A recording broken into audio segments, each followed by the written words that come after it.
So, are you a first-time designer then?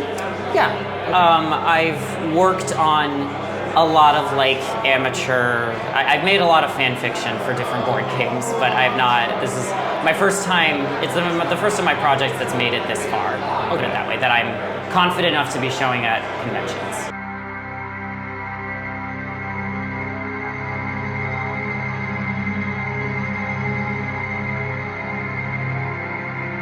Okay, so then we are here with first-time designer.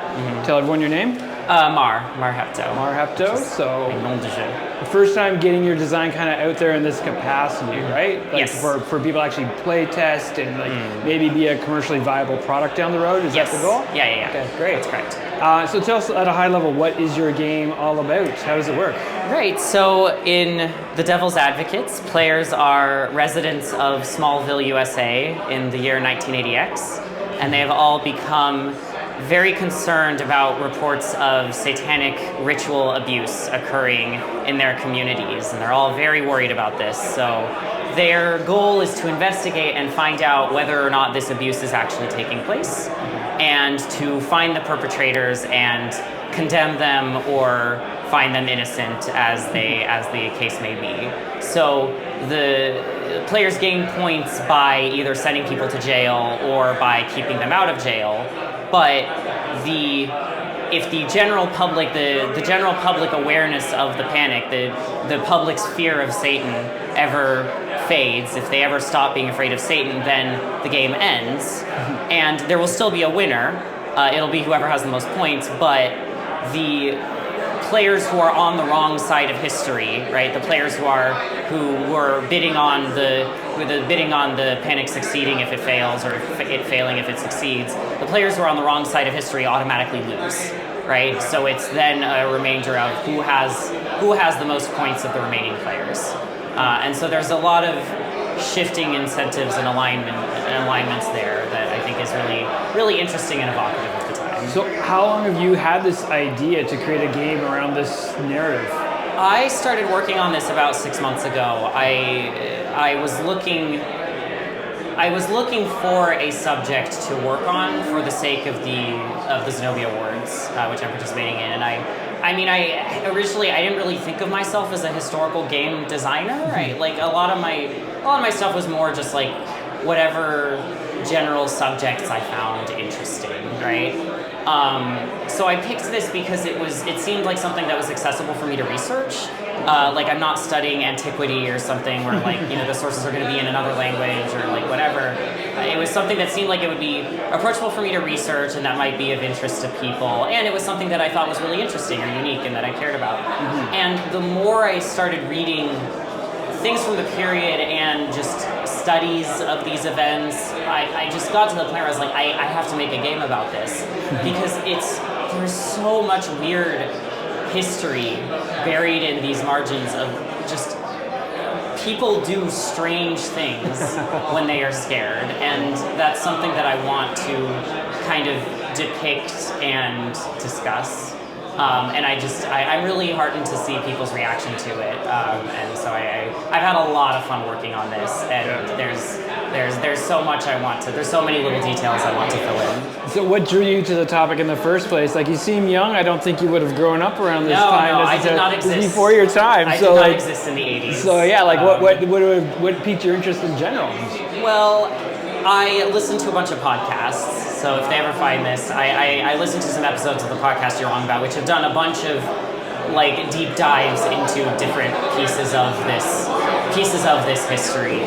Like they have a whole series, which I recommend if you want the same introduction I had to this subject. Okay. Then you go and listen to the You're Wrong About episodes about Michelle Remembers, which was kind of the first book that codified like a lot of the tropes of the satanic abuse accusations, and it is not a good, like, don't read the book because it's a terrible book, but read their like guide through the book, because it's one of the most, it's a fascinating case of an unreliable narrator, because it is the story of the story published by this therapist, Dr. Pastor, of his treatment of the patient Michelle Smith, and her recovering memories of being, you know, tortured by this Satan cult as a child, right? And the fun, lingering context behind the whole book that is not mentioned in the book itself is that I think, as the book was getting published on the press tour or something along those lines, Dr. Pastor and Michelle Smith divorced their respective spouses to marry each other. So there's, like, that hangs over the whole book, and it makes the whole book very funny when you keep that in mind, because there are so many portions of the book in between all the gruesome torture where these people just very obviously want to sleep with each other, and it's like, it's so odd. And so that, like, narrative of that got me interested, and the way that like, the other piece of context here is that this book was published as nonfiction, and it ended up being used as essentially a textbook or a training manual for social workers and other, like, cops and stuff, as like, these are the signs of ritual abuse. This is, like, what you want to look out for. You'll note on our model that there's oftentimes a cut that goes from behind the ear all the way down to the throat. So a big part of the game that I wanted to convey is, you know, this is not a conspiracy. This is not a game about a bunch of people coming together and being like, we want everyone to fear Satan, right? Mm-hmm. It's the story of a lot of people acting in their own self-interests to produce a giant mess. Okay. Some of these people really believed in what they were doing. They whipped themselves up into a frenzy, essentially, right? Yeah. And it fed off of each other. And some of them were just grifters. Like, you can find plenty examples of both. Yeah. I want to leave it to the players to decide which one their character in the game is. It's up to them to decide that. Right. So, and when I was playing this the other night, really got into character with some folks around the table, and we kind of slipped into this mood of, like, you know, talking with Southern accents, and none of us are really Southern. I mean, I'm from Canada. Are you concerned at all about that kind of slipping and sort of, in even just the role playing, getting into a bit of a classist kind of mentality, or? Yes, I've actually thought about that quite a bit. Okay. The panic wasn't just in the South, as it were, but it was predominantly rural. There was one notable case that happened in the Bronx, which will come up in the game, but it was mostly happening in smaller rural towns. And I am very conscious of the idea of, like, I don't want people to come away from this game with the idea of, like, these yokels, these right? Rubes, these rubes, like these silly folk who they didn't know what they were doing. Yeah. And so there's a few mitigating things there. Part of it is, like, many of the characters have at least reasonable concerns. Yeah. Okay. Because one of the other things about this game is they are not just reacting to the idea of Satan. They are reacting to the very real pressures, the very real social changes that are happening in the 80s. Okay. The fact that a lot of these people are watching their communities change and to some extent decay in different ways. And some of this is, you know, just plain bigotry, but some of it is, you know, I'm seeing teenagers commit suicide. I am seeing people get divorced. I am seeing these changes where, like, there's a lot of, you know, uncertain economic conditions going on because Reagan's in power, right? Like, there are reasons that this happened that aren't just these people were evil. And so that's also an important part of the game, is the idea that people can change what side they're on. It's not really a moral choice, but there will be players who are trying to sort of diffuse the situation because they think it's better for them, you know, or that's what their sort of beliefs are leading them towards. So it's important for me to depict that it's not just like, all these people are evil or stupid. It's a lot more complicated than that. I want to warn you now that some things you're about to see and hear might be too graphic for children. Lonnie. Well, Terry, authorities tell us that the most serious, or perhaps the most dangerous kind of devil worship comes in the form of underground cults. Most of them are very secretive, usually organizing clandestine rituals in the dark of night. Well, those ceremonies sometimes involve the sharing of animal blood to gain power, they say, but cult members believe their strength really comes from secrecy. The 80s, that's all in the past now. This satanic panic has kind of gone away. Why now? Why tell this story now? How is it relevant today?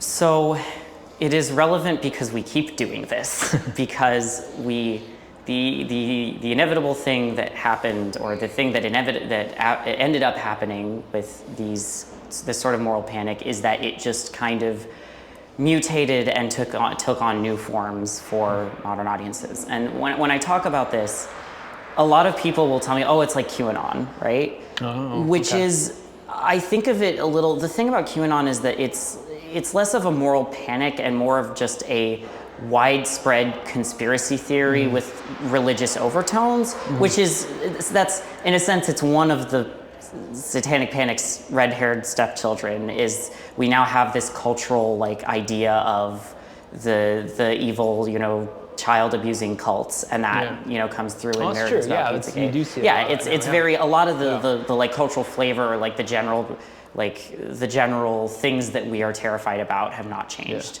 A lot of these things. Protect the children. Yes, and a lot of that's these things. like It's the always the be-all and all. children. Yeah. Children are always perfectly innocent, and they are always at risk of something. The more insidious descendant of the Satanic Panic for me is the trans panic, the idea that the trans people are coming for your kids and indoctrinating your kids. And it's especially relevant because in the example of the panic over trans healthcare, you see a lot of these same dynamics as in the Satanic Panic. In particular, you see people who are ostensibly feminists, or people who consider themselves feminists, joining forces with heavily right-leaning people for the sake of just making people's lives miserable in some vague notion of we need to protect this demographic group, which is also what was happening in the Satanic Panic. And this is another example of what I mean of like, it wasn't just, a lot of these things weren't born out of like pure evil intent or whatever. Where the panic about ritual abuse got started is it wasn't with specifically like the Christians or like the fundamentalists. A lot of this started because there were social workers and doctors who are desperately trying to get the culture at large to take the idea of child abuse seriously, because this is something that we kind of are just realizing again for the first time in the US in the 80s, that child abuse is a thing that can happen, right? And stranger danger. Yeah, right? And the idea of stranger danger, which, so you have a lot of people who are trying to get the culture at large to believe a group of people who have historically not been believed. And that is a very noble cause in a sense.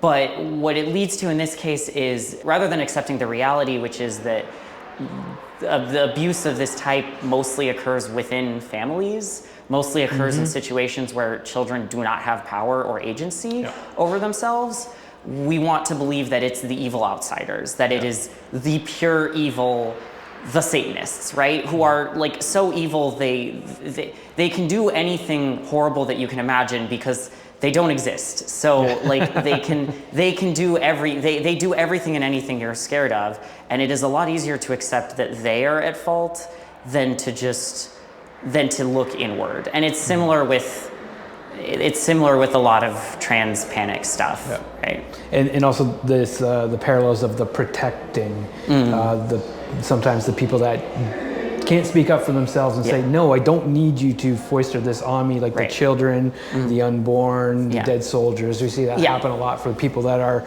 trying to prove how morally great they are by protecting someone that doesn't say whether or not they want their involvement or help, right? Yeah, or can very easily be coerced, because that's a lot of a lot of this stuff was driven by children's testimony. But the thing with the way that they got children's testimony, and again, this wasn't it wasn't an evil conspiracy. They give them candy or something, bribe. Basically, what it was is you take these kids were being interviewed by sticking them in rooms with like an adult for like hours. Yeah. And being asked repeatedly in like a lot of different ways, like, were you abused? Did this person do this to you? and then interrogation, being given the right? response, no, this didn't happen, Yeah. but then being asked again and again and again and again. And the thing about, like, kids are smart. If you do this enough, they will figure out that the correct answer is yes, even if the real answer is no. You say, when the kid ends up saying, okay, yes, they abused me, you also get a lot more, they also get a lot more attention that way. This is what leads to a lot of kids concocting these stories. Like, a lot of the testimony from this area is like, yeah, so they took me on a private jet to Palm Springs, and they hid me in an abandoned warehouse, and they made me, like, cut off a gorilla's fingers or whatever. It's like, when you go back and listen to it, it's like, what? How were you taking this seriously? And even at the time, there were fears of people. One of the more cynical aspects is that a lot of the prosecutors in the case, there were one or two specific prosecutors in particular who fully understood that a jury was not going to convict someone on a story like this. So they prosecuted people based on the idea of, like, abuse, and intentionally kind of left out a lot of the, like, satanic stuff, because they knew that it was, you know, only some people are going to buy into the Satan stuff, but everyone is going to buy into the idea of the horrible child molester who is out there molesting children, right? Like, so that is one of the more, like, there are absolutely cynical actors in this, for sure. And those are one of them. So bring it back. This is a great history, great deep dive, and yeah, it can get really scary and really harrowing pretty fast. But just to bring it back to your process with the game, like, what's it been like working through the Zenobia process for you? It's been really interesting, and I really appreciate how the mentors have all been very communicative when I have questions for them, and, like, for when I look to them for guidance. I've really appreciated getting their perspectives and their feedback as, like, I go through this, and so that's been great. Like, I've devoted a lot of, like, time to this project in particular because I decided I wanted to do that for once, and it's been nice to see it kind of pay off and see that people have been getting engaged with it, or, like, you know, people manage to find themselves slipping into roles, or, like, that kind of stuff. That's very much one of the things I want the game to do. Cool. But I really appreciate being part of the, like, Zenobia process. It's been a very good experience so far. Awesome, and it's been really impressive to see you kind of iterate quickly on the fly, come up with a couple different variations of the game based on the feedback even here this weekend. It's a really neat looking board. It's looks very death metal to me. I'm drawn to it right away. I'm sure a lot of people are. I'm sure, again, there's that morbid curiosity about the subject, but it's really great to see the way you've treated it very seriously too. Yeah, and I mean, I treat it seriously, but also you can't, like, this game has to be kind of campy. It has to be kind of weird because, like, you know, setting aside all the stuff I was talking about kind of the more serious dynamics, a lot of this stuff is just bizarre and funny, and I think there is utility in kind of, like, I don't want to say mocking it, but, like, making light of it, but in specifically, I think it's a lot more interesting to have the players make fun of themselves than to make fun of, like, an outside group or something. And that's why the players are cast in the roles of the moral entrepreneurs, of the people who are trying to make the panic happen. I think more games should cast their players as the villains, or if not the villains, as just, like, the less savory parts of history, because, you know, you can make people the good guys, but that's, I think it's so much more interesting and so much more revealing to cast them as the people who did it, because then they have to think about, why are these people doing it? Why are these people doing the things that they're doing? That is really what the game wants to investigate. That's cool. Yeah, I think it does a great job of that, and just put people in a weird, uncomfortable space, and we're seeing more and more games like this. I think this is a really good job of illustrating that. So thank you so much for your time. I really wish you the best of luck with the design, and I hope you're having a great weekend here. But thanks for having this chat. Yeah, thanks so much for chatting with me. It's been a pleasure. All right, cheers.